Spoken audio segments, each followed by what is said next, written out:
Exercice pratique, nous allons nous mettre en pratique avec des exercices de saisie et de navigation. Que ce soit pour naviguer dans un dossier, ouvrir un fichier ou encore déplacer des éléments, chaque action sera l'occasion de pratiquer. Prenez votre temps et surtout n'hésitez pas à refaire les exercices plusieurs fois pour bien maîtriser ces gestes.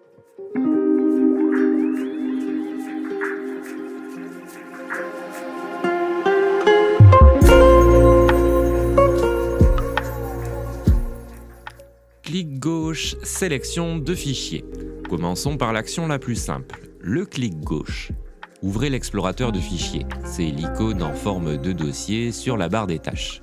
Une fois ouvert, trouvez un fichier ou un dossier qui vous intéresse. Ensuite, cliquez une fois sur le bouton gauche de la souris. Vous verrez que l'élément sélectionné sera surligné. Pour aller un peu plus loin, essayez de sélectionner plusieurs fichiers en maintenant la touche CTRL enfoncée et en cliquant sur chacun des éléments. Cela vous permet de faire des sélections multiples très pratiques quand vous devez gérer plusieurs fichiers à la fois. Clic droit, option contextuelle. Passons maintenant au clic droit, un geste fondamental pour accéder aux options de gestion des fichiers. Toujours dans l'explorateur de fichiers, faites un clic droit sur un fichier ou un dossier. Un menu s'ouvrira avec plusieurs options, comme ouvrir, renommer, copier ou supprimer. Essayez maintenant de renommer un fichier. Cliquez sur renommer, puis ajouter, test à la fin du nom du fichier. Par exemple, si le fichier s'appelle document, il deviendra document-test. Et rappelez-vous, si vous vous trompez, vous pouvez toujours annuler votre action en appuyant sur la touche CTRL plus Z. Double-clic, ouverture d'un fichier ou dossier. Maintenant, nous allons explorer le double-clic, qui permet d'ouvrir rapidement un dossier ou un fichier. Ouvrez un dossier en double-cliquant dessus, puis double-cliquez sur un fichier, qu'il s'agisse d'un document, d'une image ou d'un autre type de fichier. Cela vous permettra de l'ouvrir. Si vous trouvez que le double-clic est un peu rapide ou difficile à réaliser, vous pouvez ajuster la vitesse dans les paramètres de la souris.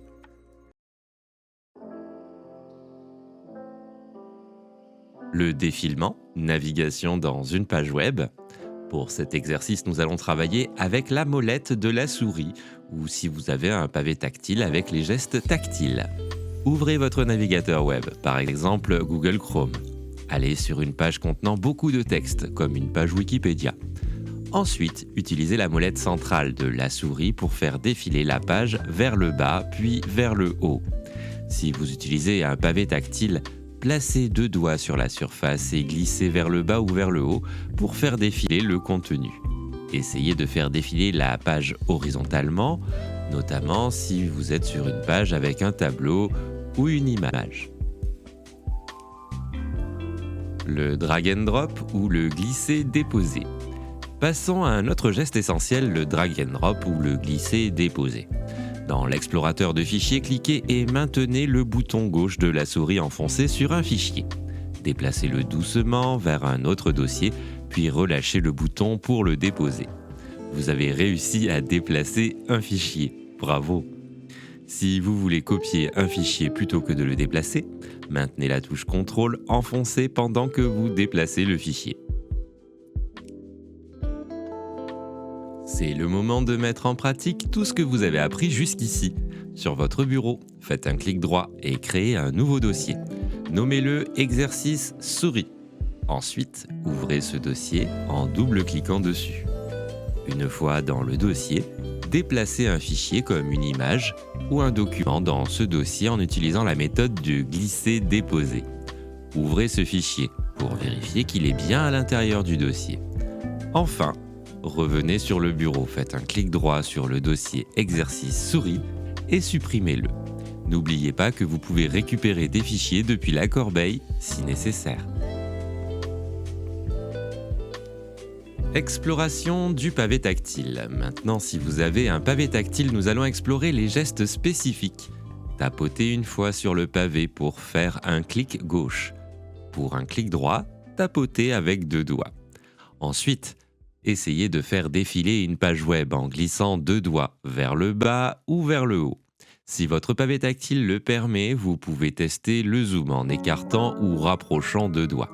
N'oubliez pas de jeter un œil aux paramètres du pavé tactile pour personnaliser ces gestes selon vos préférences. Maintenant, nous allons tester votre rapidité et précision avec la souris.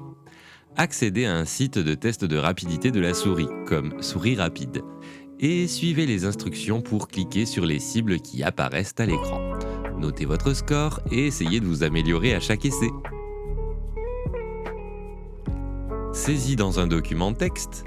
Passons à la saisie dans un document texte. Ouvrez un traitement de texte comme bloc-notes ou Word. Tapez un petit texte, par exemple. Le traitement de texte permet de saisir, modifier et formater du texte. Ensuite, essayez de vous déplacer dans le texte en utilisant les flèches du clavier et corrigez une faute en utilisant la touche Supr pour effacer un mot et la touche Retour arrière pour supprimer les caractères avant le curseur. Cela vous permettra de vous familiariser avec la saisie et la correction de texte. Utilisation du pavé numérique et de la saisie numérique. Pour ce dernier exercice, ouvrez une feuille de calcul ou un simple document texte et utilisez le pavé numérique pour saisir des chiffres comme 1, 2, 3, 4, 5 ou 6, 7, 8, 9, 0. Essayez également d'utiliser les signes mathématiques plus, moins, multiplication et division. Ce geste est particulièrement utile pour les calculs rapides et la saisie de données numériques.